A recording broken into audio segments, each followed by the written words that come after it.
নমস্কাৰ। পোনপ্ৰথমে সদৌতিলৈ আন্তৰিক শ্ৰদ্ধা আৰু সম্ভাৱনা জ্ঞাপন কৰিছোঁ। বিশ্ববিশ্ৰুত শিল্পী সুধাকণ্ঠ ডক্টৰ ভূপেন হাজৰিকাদেৱৰ জন্ম শতবাৰ্ষিকী উপলক্ষে নাট্য পৰিষদ গুৱাহাটী বিশ্ববিদ্যালয়ে আয়োজন কৰা এটি সুৰৰ সন্ধিয়াত আমাৰ বিনম্ৰ প্ৰয়াস ভূপেন্দ্ৰ জ্যোতি এক সংগীতালয়। ধন্যবাদ। প্ৰচণ্ড ধুমুহাই প্ৰশ্ন কৰিলে তোমাৰ প্ৰাপ্য কি কুয়া মনৰ দুয়াৰ মেলি নিৰ্ভীক ভাবে কলো তোমাৰ ভক্তিখিনি দিয়া বজ্ৰৰ গৰ্জনে বক্ষ উজাৰি গলে তোমাৰ কাম্য কি কুয়া মই কলো বজ্ৰ তোমাৰ শক্তিশালী উদাত্ত কণ্ঠতি দিয়া। 1926 চনৰ 8 ছেপ্টেম্বৰ তাৰিখে এইখন অসমৰে শদিয়াত নীলকান্ত হাজৰিকাৰ ঔৰসত আৰু শান্তিপ্ৰিয়া হাজৰিকাৰ গৰ্ভত জন্ম লাভ কৰিছিল এটি অসমীয়া সত্তাই, যাৰ নাম আছিল ডক্টৰ ভূপেন হাজৰিকা। এই সত্তা কেৱল কায়িক সত্তা নাছিল, ই আছিল অসমৰ প্ৰাণ, ভাৰতবৰ্ষৰ প্ৰাণ। আৰু সেইবাবে সুদূৰ মহাৰাষ্ট্ৰত থাকিও 1969 চনত তেখেতে লিখিছিল ৰূপহী অসমৰ গান, ৰূপহী অসমৰ গান, ৰূপহী অসমৰ গান।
শস্য শ্যামলা সেউজীয়া পাহাৰ আৰু ৰঙা নদীৰ পাৰৰ এই অসম মাতৃক লৈ ভূপেন হাজৰিকা আছিল যথেষ্ট গৰ্বিত। তেওঁ লিখিছিল, মই য'তেই নাথাকোঁ কিয় মোৰ মনটো থাকে অসম। আৰু এই অসম ভূমি, পবিত্ৰ অসম ভূমি সময়ৰ কাল পৰিক্ৰমাত সময়ে সময়ে সন্মুখীন হৈ আহিছে নানা ঘাত প্ৰতিঘাতৰ, নানা প্ৰত্যাহ্বান বাধা বিঘিনিৰ। তাহানি বীৰ লাচিতে শৰাইঘাটৰ ৰণত সেই মোগলক জিনি অসমীয়া জাতিৰ স্বাভিমান প্ৰতিষ্ঠা কৰাৰ দৰে তেওঁ অসমৰ নৱপ্ৰজন্মক পুনৰ আহ্বান জনাইছে যে আকৌ যদি যাব লাগে শৰাইঘাটলৈ, লুই পাৰৰ ডেকা বন্ধু নেথাকিবা ৰৈ, নেথাকিবা ৰৈ, নেথাকিবা ৰৈ।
ডক্টৰ ভূপেন হাজৰিকাৰ প্ৰিয় বিষয় বাৰু কি আছিল?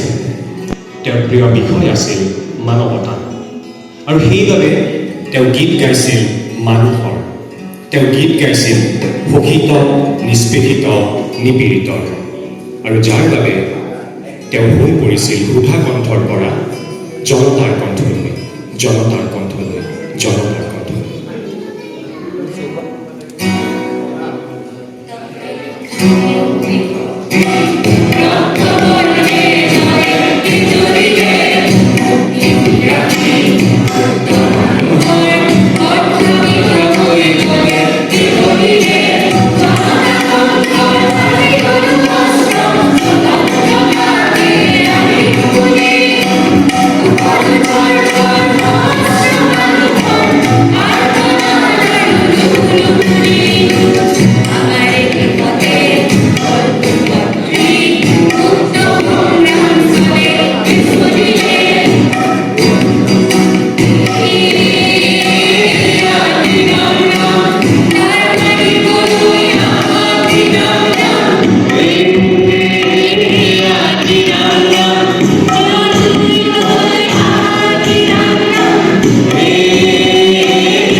বৃহত্তৰ সমাজৰ স্বাৰ্থত ব্যক্তি স্বাৰ্থৰ ক্ষুদ্ৰ সীমিত পৰিসৰ নেওচি আমি আগুৱাব লাগিব।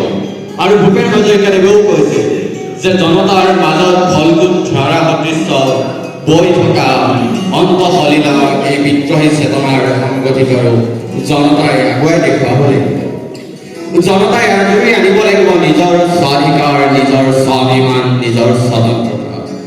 আৰু সেয়েহে তেওঁ জনতা আহ্বান জনালে যে ওলাই আহ সুজাগ জনতা, ওলাই আহ, পোহৰ আনতা, পোহৰ আনতা, পোহৰ আনতা।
গীতৰ গুৰি ধৰিছিল ডক্টৰ ভূপেন হাজৰিকাই।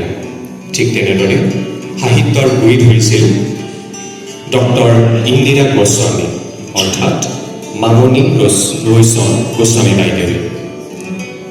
ভূপেন হাজৰিকা সম্পৰ্কত বাইদেৱে কৈছিল, তেওঁৰ অবিহনে অসম অসম্পূৰ্ণ, অসম অসম্পূৰ্ণ, অসম অসম্পূৰ্ণ। তোমাৰ কণ্ঠ বাদ দি মই মোৰ জন্মভূমিৰ নক্সা আঁকিব নোৱাৰোঁ। তোমাৰ কণ্ঠ বাদ দি মই মোৰ জন্মভূমিৰ নক্সা আঁকিব নোৱাৰোঁ। তোমাৰ কণ্ঠ বিয়পি আছে মোৰ আই আকাশত, বতাহত। বুঢ়া লোহিতৰ উত্তল বুকুত ধনশিৰি ৰেচমত, বুঢ়ী দিহিঙৰ ধবল খাটত বৰণীয়া ধন, লখিমপুৰৰ ৰঙা নদীৰ ৰিহাৰ আছে, যমনীয়া সোণালী পানী। ভূপেনদা, তোমাৰ কণ্ঠ বাদ দি মই মোৰ জন্মভূমিৰ নক্সা আঁকিব নোৱাৰোঁ, নক্সা আঁকিব নোৱাৰোঁ।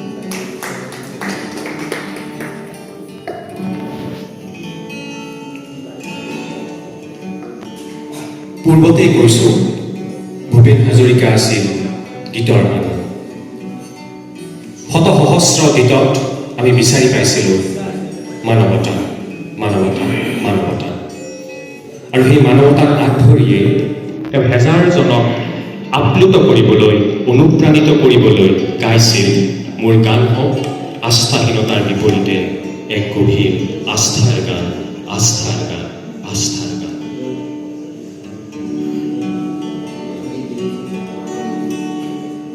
মোৰ গান হওক বহু আস্থাহীনতা বিপৰীতে গভীৰ আস্থাৰ গান মোৰ গান কল্পনা বিলাসৰ বিপৰীতে অস্তিৰ গান বহু আস্থাহীনতা বিপৰীতে গভীৰ আস্থাৰ গান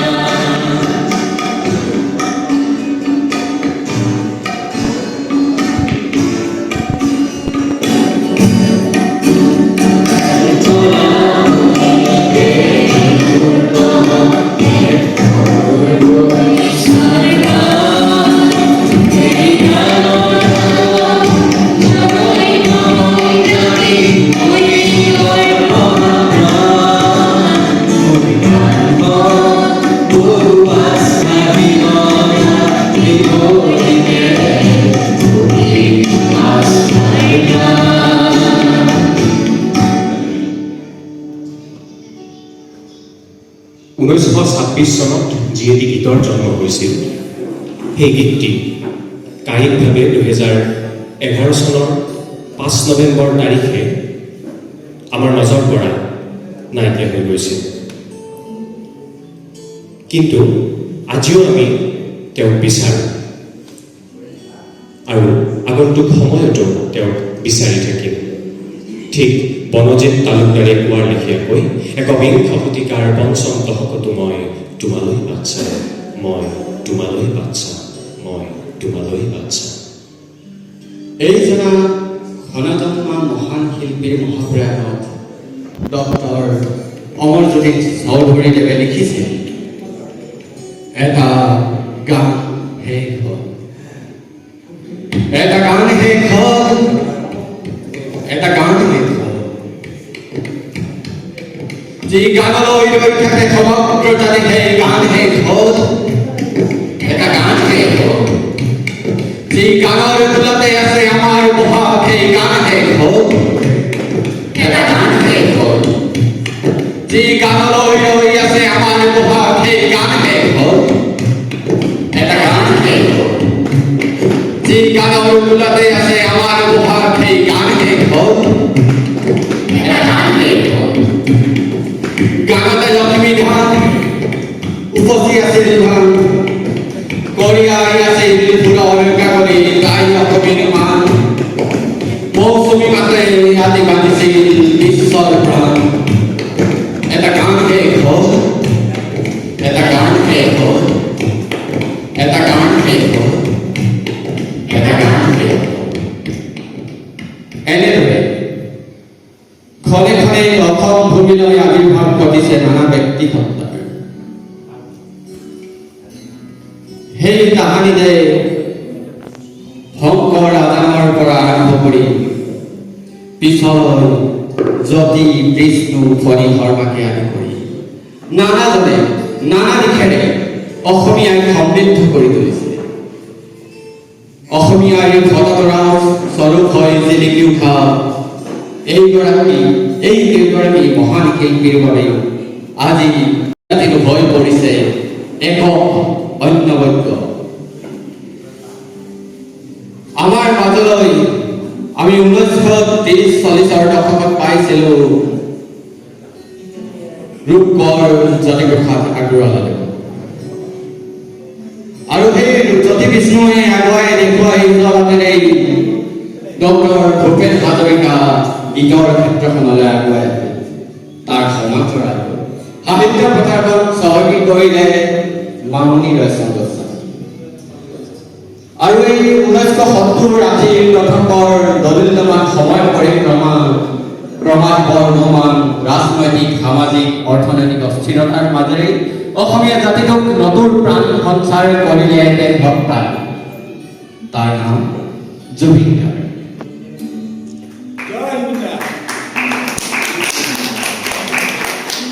আৰু আচলতে আমি কেইদিনমান আগেই জুবিন গাৰ্গক কায়িকভাৱে আমাৰ মাজৰ পৰা হেৰুৱাই পেলাইছোঁ। হয়তো এতিয়া যদি স্বৰ্গ আছে, স্বৰ্গত জ্যোতি বিষ্ণু ভূপেনৰ মামনি ৰয়চম গোস্বামী মেল কৰিছে। তেওঁলোকে কথা পাতিছে অসমৰ কথা, অসমীয়াৰ কথা।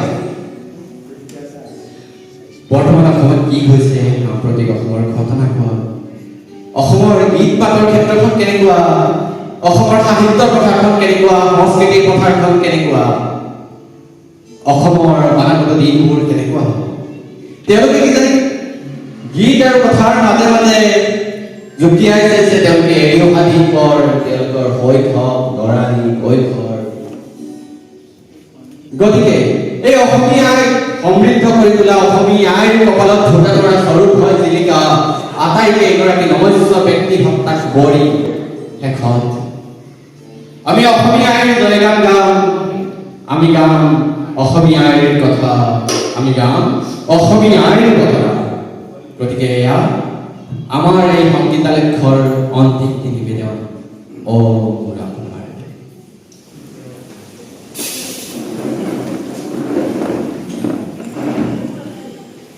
ও মোৰা কুমাৰ ৰে, ও মুৰ্শি কৰি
পৰিৱেশনত যদি অনিচ্ছাকৃতভাৱে ভুলভ্ৰান্তি ৰৈ গৈছে তাৰ বৰদৰে প্ৰাৰ্থনা বিচাৰি আমি আপোনালোকৰ মাজৰ পৰা বিদায় মাগিছোঁ। ধন্যবাদ।